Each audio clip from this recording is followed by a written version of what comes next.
अस्सलाम वालेकुम नाज़रीन, मैं अब्बास खान हूँ और अपना यूट्यूब चैनल देख रहे हैं। उम्मीद करता हूँ आप ठीक होंगे। आज की इस लाइव व्लॉग में हम अगेन लाहौर में कोट ख्वाजा सईद में मौजूद हैं, जहाँ पे एक मुगलिया दौर की एक इम्पॉर्टेंट लेकिन एक फॉरगेटन मोनूमेंट मौजूद है, जिसके बारे में हमें कहीं से भी कोई इन्फॉर्मेशन नहीं मिली थी। अब इसके मैं आपको सबसे पहले इसकी लोकेशन बता देता हूँ कि ये जो मकबरा है, कुछ लोग इसको मकबरा कहते हैं, कुछ इसको कुछ और भी इसके बारे में लिखते हैं, वो मैं डिटेल आपको बताता हूँ। ये जो हमारा शाह बदर दीवान का चिल्ला है उसके शुमाल मशरक़ में, और मियाँ खान का जो मकबरा है उससे ये कोई 401 मीटर के फासले पर वाक़ है। अब ये जो इस बिल्डिंग की स्ट्रक्चर है वो एक ऑक्टागोनल है, और इसके ऊपर एक गुम्बद बनाया गया है।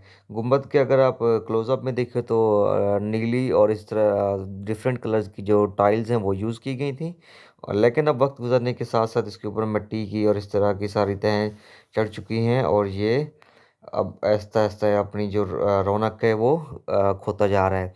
अब हमारी कोशिश ये थी कि हम किसी तरह से ये दीवार फलांग के अंदर जाके अंदर से वीडियो शॉट करें, लेकिन यहाँ पे मसला ये था कि जिन भाई साहब का सामने घर था, अभी हम बाहर से ही खड़े होकर देख रहे थे, तो वो इसमें आदम के उन्होंने कहा जी यहाँ अलाउ नहीं है, आप यहाँ से चले जाएं। तो ये भी बड़ी हमने उनकी से रिक्वेस्ट करके ये छोटी सी वीडियो शॉट की थी। तो उसके बाद मजबूरन हमें वहाँ से निकलना पड़ा था, क्योंकि वो उनको ये शायद अच्छा नहीं लग रहा था या जो भी है।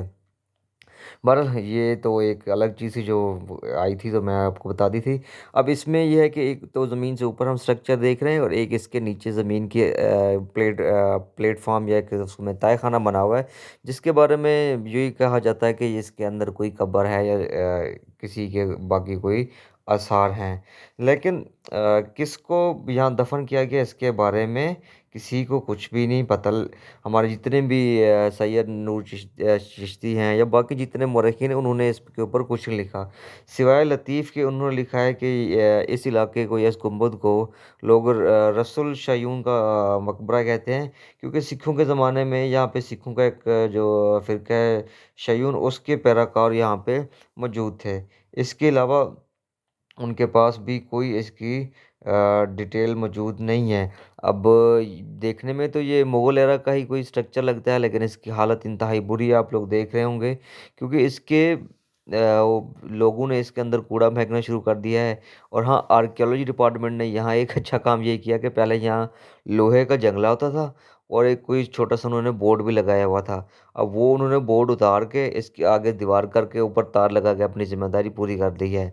अब मैंने यहाँ बाहर निकल के कुछ लोगों से पूछने की कोशिश की थी, तो उन्होंने कहा था कि भाई पहले ये कुछ ना कुछ इसकी फिर भी देखभाल होती थी, लेकिन अब इसके बारे में कोई भी नहीं है इसके आता, ना कोई सफाई कराता, ना कुछ।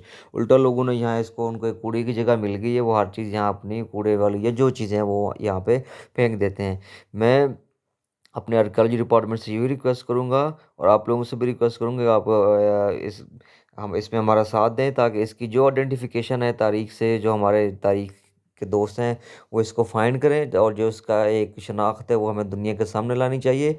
और बाकी इसको जो है अपनी ओरिजिनल हालत में कंजर्व करना चाहिए, क्योंकि ये हमारा विरसा है, और ये हमारा तारीखी विरसा, चाहे ये किसी सिख फ़िरके का है जिसका भी है, लेकिन ये हमारा तारीखी विरसा है। और मैं अगेन आप लोगों से सेम रिक्वेस्ट करूँगा कि आप लोग ऐसे पॉइंट्स को विज़िट किया करें, और अपनी फैमिलीज़ को, अपने बच्चों को भी लाज़मी विज़िट कराया करें, ताकि उन्हें भी हमारे इसका तारीखी विरसे का पता चले। अब तक के लिए इतना ही। अपना और अपने घरों का ख्याल रखिएगा। अल्लाह हाफ़िज़।